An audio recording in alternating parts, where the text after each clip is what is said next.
Many Philadelphia residents may wonder if there's still room for private citizens to purchase land for community use. And if so, how would someone go about obtaining property? PhillyCam Voices met with a group of citizens in West Philadelphia who are currently leasing a lot from the city. The group has converted the lot into a community garden that is providing both food and restoration to the neighborhood. We incorporated in 2010 in response to a stagnant economy. We thought that it would be an important idea for people to come out to a garden and learn how to grow their own food.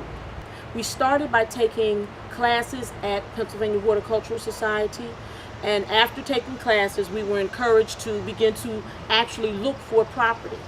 And we looked at several properties, and when we found this particular property, we knew this was the place that we wanted to start our community garden. We interviewed many neighbors, and the neighbors all agreed that this would be a good idea, that anything here would be better than the present conditions. It's a property of 5 or 6 lots, and what happened is some of the lots are city owned and some of them are privately owned. And so because those people were they weren't able to be reached, the city said, well, we'll let you grow for 1 year. So I signed a lease to grow for 1 year. With the conditions that we would keep it up, et cetera, et cetera.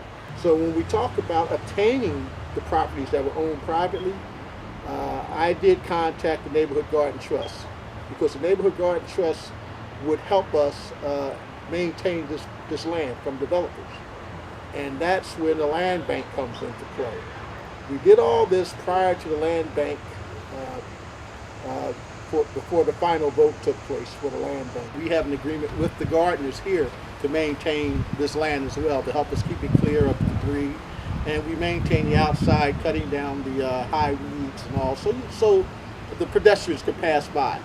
These properties here, nobody cared about it. That's why they were in the condition it was in.